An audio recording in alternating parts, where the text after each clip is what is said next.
We all know the main event for night 2. That's going to be Cena versus Cody. But the real topic of debate is about whose main event's night 1. Currently there are 3 choices at Triple H's disposal. Jey versus Gunther, the triple threat of Iyo Sky versus Bianca Belair versus Rhea Ripley, and currently the most popular option is the triple threat of CM Punk versus Seth Rollins versus Roman Reigns. I can understand why any of these 3 can main event. Let's break down why. For Jey versus Gunther, it's because Jey is a Royal Rumble winner, and more often than not, they have main event at WrestleMania. Since 1993, when the winner gets a world title opportunity was introduced, there have been 33 men's Royal Rumble winners, plus the 8 women's Rumble winners. Excluding the 2 winners this year, Jey Uso and Charlotte Flair, and out of those 39 total Rumble winners, 20 men and 2 women have actually main event at WrestleMania. So percentage-wise, Jey has a 62.5% chance of main eventing, which means there's a pretty good chance he gets that spot over the other 2. His nickname is also Main Event Jey Uso. It's on his Titantron, all over his merchandise, and even in his theme song, and it will make sense to solidify that nickname by having him be the main event. Technically, he already has a main event, with him and his twin Jimmy having a tag match against Kevin and Sami, but we all know he needs to do it as a singles guy for it to really stick. Plus, there's a good chance that he wins, and it'd be a great moment with him winning and the crowd going absolutely crazy as the show goes off the air, sending Vegas home happy. Especially so since we have no idea what's going to happen with Cena versus Cody. That's its own can of worms and can go 1,000 different ways. It would be a reverse of what happened last year. If you remember, night 1 was a tag match which The Rock and Roman Reigns won, and night 2 was obviously when Cody finished his story and won the title. Putting Jey Uso in the main event can achieve both of those things, making it a decent choice to main event. While the story isn't that compelling, especially to the other 2 potential main events, Jey Uso is the most popular superstar on the roster.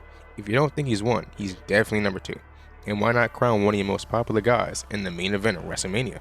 The same cannot be said for the women's triple threat between Iyo, Bianca, and Rhea. The last time there was a women's main event at WrestleMania was 4 years ago at Mania 37, and the last time a woman main evented a PLE was back in Elimination Chamber 2024 with Rhea versus Nia. If you guys remember, there was a pretty big controversy around Rhea and Charlotte not getting to main event WrestleMania 39, and it will probably be rekindled if they don't get it again this year. I mean, Triple H was already asked about it pretty recently, with him basically responding that the most popular feud win, and this one has the potential to be the biggest of all 3. There are so many stories interconnecting with these 3, with Bianca defeating 5 other women to win the Elimination Chamber, guaranteeing her a championship match, while their 2 friends, well, one friend and a former one, are having a pretty intense rivalry, if you can call it that, over on SmackDown. With her story basically being about managing both chasing the world title and figuring out what to do with Jade Cargill and Naomi, mirroring something similar to what Seth went through last year. If you recall, Seth not only has to deal with Drew after his Elimination Chamber win, but also have to deal with The Rock and Roman's power trip over on SmackDown, causing him to lose focus on Drew, which gave Drew a victory. Something similar can happen with Bianca. With her putting too much focus on Jade and Naomi, she loses focus on the title, causing her to lose. Speaking of losing focus, let's talk about Rhea Ripley.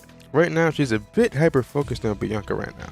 It caused her to not only lose the title to Iyo, but also get her slapped by Iyo. The dream match between Rhea and Bianca has never happened. People have been asking for it for years now, and now this is the closest we got to it, and likely will get for a while. Another mini story of the feud is that Rhea can't beat Iyo. Right now, she's 0-4, and I highly doubt she wants to make it 0-5. As for Iyo herself, she's been treated like the third wheel, and I think it's done on purpose, with this being the main plot point on the latest edition of Raw, for her being ignored and slapping them both and walking off. She does have history with both. As I mentioned earlier, Iyo is 4-0 against Rhea, and has had several matches against Bianca as well. I don't think anybody would be mad if they did main event. However, the chances that this match actually main events are unfortunately slimmer than the other 2 matches. While it does have the hype and the story, the other 2 do one up and even both of those better. The only thing that this match does better than the other 2 is that it might have the best in-ring work. This match will be incredible to watch, and it might even be the best in-ring work match of the entire WrestleMania card. And last but certainly not least, we gotta talk about the triple threat of pure hatred, aka Roman Reigns versus CM Punk versus Seth Rollins. This match is currently the favorite to main event, and we can all see why. three Hall of Famers going at it with so much hate and animosity for each other. Plus the 50 different storylines that are interconnected with this feud. You put all that together and you have the potential for one of the greatest triple threat matches of all time. Punk will have his long dream for a WrestleMania main event and can retire in peace knowing that he finally, after so many years, achieved it. He also has his blood feud against Seth Rollins that seemingly will never truly come to an end. Those two will just hate each other to the end of time. And with this series technically split 1-1, this match could be a way of ending it for now, or just making it worse between the two. We also can't forget about the looming favorite that he has with the wise man Paul Heyman. We don't know what it means or what it is, but we do know is Roman does not like that the wise man is helping Punk so much.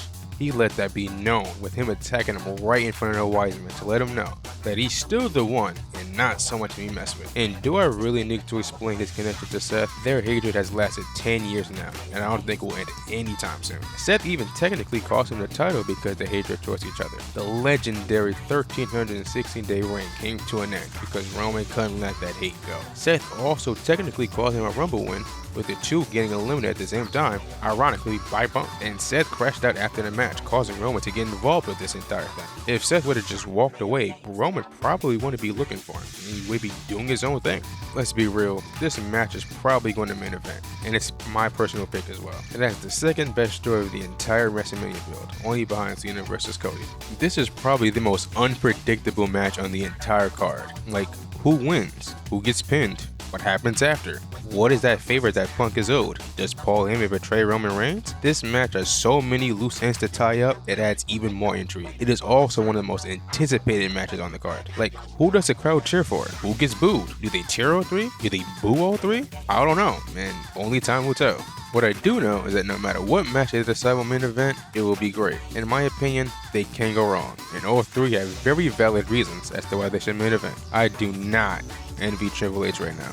But hey, those are my thoughts on who I think should main event WrestleMania Night 1. Let me know what you think in the comments below. While you're down there, don't forget to like and subscribe and hit that noti bell for more wrestling videos. This is the Ghost of Wrestling signing out. See ya.